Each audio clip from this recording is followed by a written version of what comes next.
surrounded by it for my whole life, but only now that I recognize it for what it was. Tears.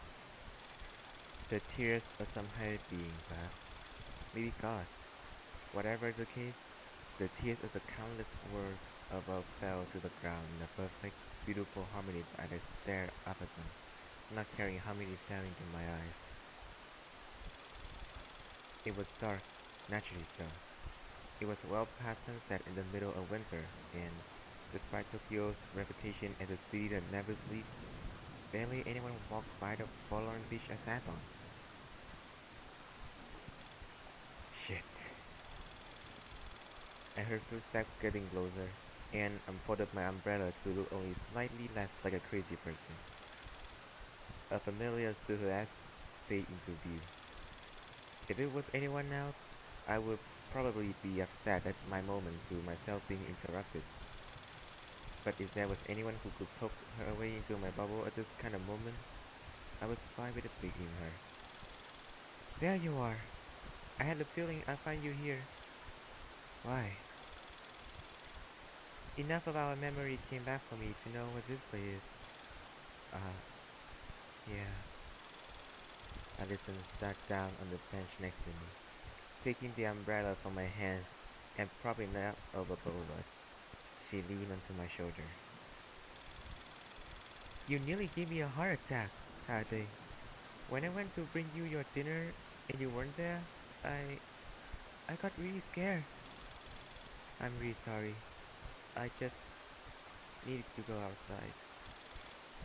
I'm just glad you are safe. It's been a week since the event that occurred at the Sunrise building. But it all went by such a blur. It felt like it could have been a day or a few months. Time hardly felt real anymore, and the days blended together. I'm glad you're at least well enough to go outside again. Yeah, I guess. I listened to the pitter-pattering of the raindrops on the umbrella Alison held over us. Even that didn't feel real anymore, because I knew it wasn't. Are you real? I I hope so. I could tell Alison had her own turmoil rolling around inside her as a result of the revelation of the week prior.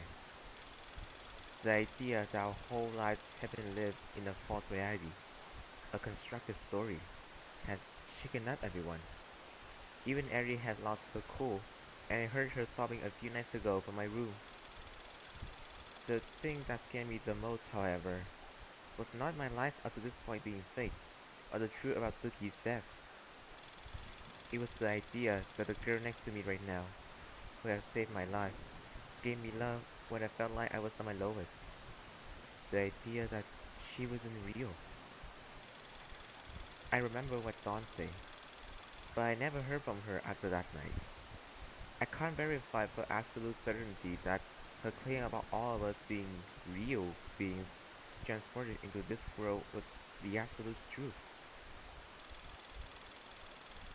And the fact that I didn't know for certain if it was one way or the other scared me to death, way more than even just knowing for certain that I was the only real one would.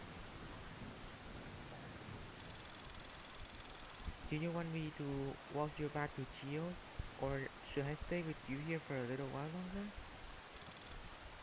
Just a bit longer. Yeah, that's okay.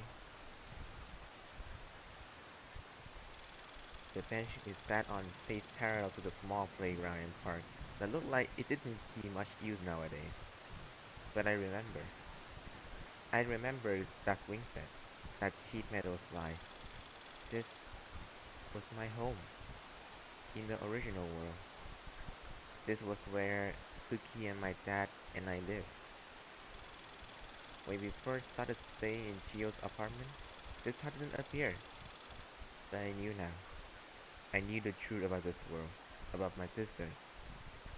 So it appeared to me, plain as day. I remembered the creaky wooden walls and I saw them.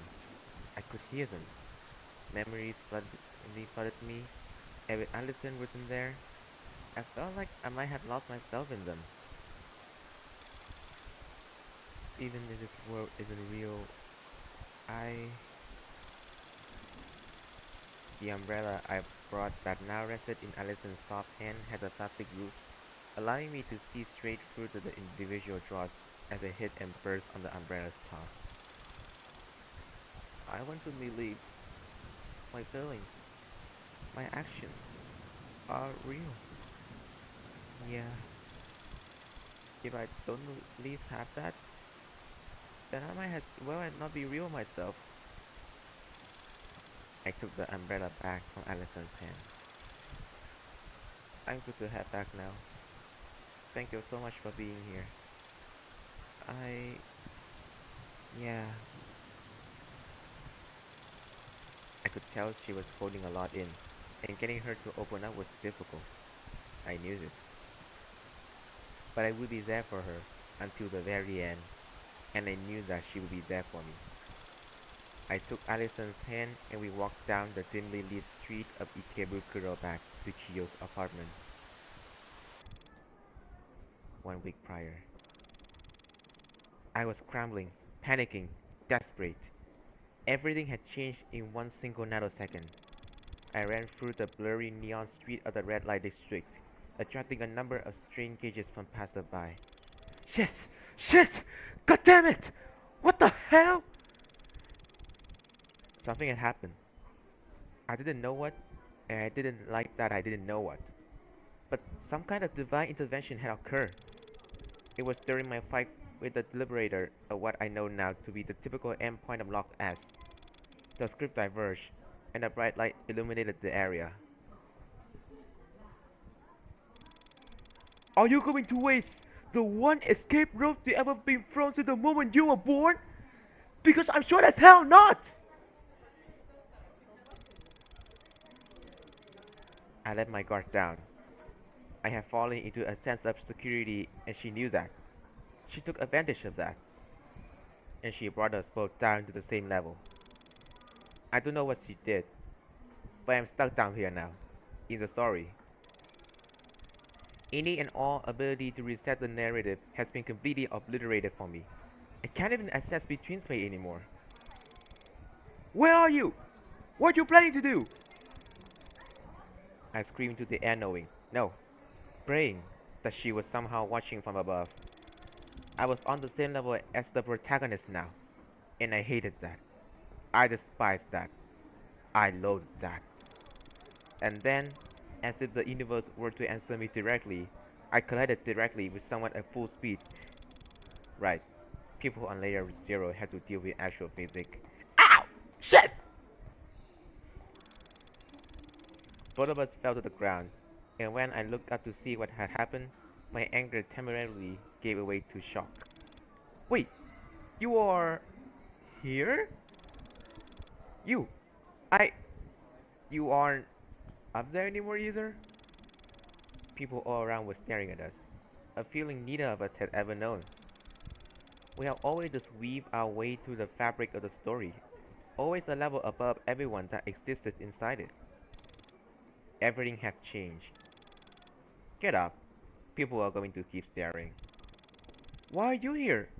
I thought that you were the one who cast me down there. The Liberator brushed some gravel from the pavement off of the shoulder area of her dress. Hilariously, that was exactly what I was about to ask you. It seems we are both in an unusual situation here. She extended a hand to me. Relax. Even if I wanted to fight, I literally can't. And it seems like you can't either. Come on now. Reluctantly, I took her hand and stood myself up. Alright, well, it's probably not a good idea to split up for the time being, as much as I would rather anyone's company but yours. There's a pretty good coffee shop on this block that's open overnight. The absurdity of the situation of my opposing counterpart offering to take me on a coffee date made my head spin. But she was, unfortunately, right. There was nothing to be gained by going at it alone in such an unfamiliar situation. Lead the way, I guess. And so she did. And I watched the only one left in the sky. cycle 8266. How did it end? What were its last hours like? This chapter of our story is a eulogy to the determination and love of Saturday Tasogare.